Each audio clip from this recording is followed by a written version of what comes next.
Welcome back in. Great to have you here on WKYT. September is Prostate Cancer Awareness Month, and for men, there are a lot of unknowns and a lot of questions, uncertainty, certainly. And to talk more about it, we're joined by Dr. George Privet and Devonna Sayre with Lexington Diagnostic Center and Open MRI.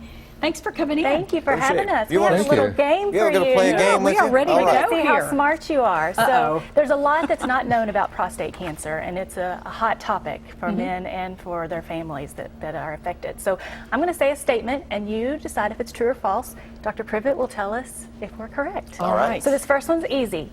When talking about prostate cancer, PSA stands for pretty silly activity. True or false? There you go. It's Okay. false. All right, yes, both correct. I don't know what it stands for. PSA stands for prostate-specific antigen. It's a substance that's produced by the prostate.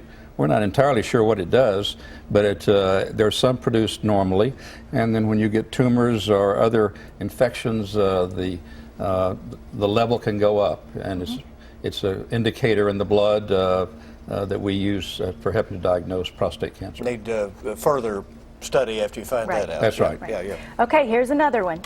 If diagnosed with prostate cancer, surgery is only one of many options. I would say Probably. We got some I'm smart good. people We're here. agreeing You with you. guys are right. You've been studying last night or something. Yeah, but surgery is one of the options, but there are many others. One of the biggest options that we're learning now is because prostate cancer is so indolent and slow growing in most people, the tumors may outlive you, is to do what's called watchful waiting or active surveillance. That is, just follow it along because it's not an urgent thing.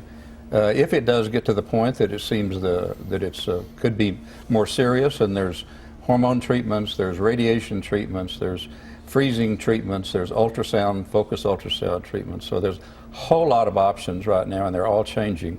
And I would advise all men who think they might have prostate cancer to get lots of opinions and to study about it a lot before. Don't make any rash decisions. Dr. Privet, what advice do you give men who are apprehensive about coming in at all? Number one, the tests themselves and what news they may find.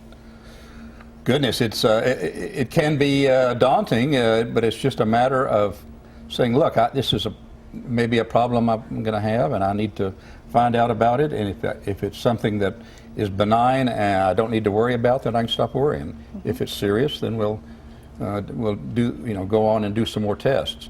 But the big thing right now is that we're able to do is to try to diagnose prostate cancer using the MRI.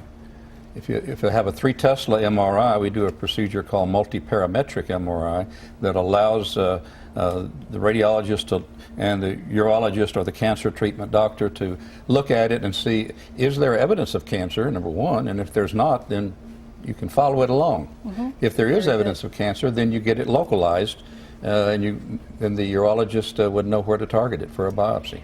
We don't have time for our next That's question, okay. which means that we end with perfect scores. That's exactly right. And a lot of good information, Good so we job. certainly We do appreciate yes. it. Very good Thank you all info. for coming Thank you. in. Thank you.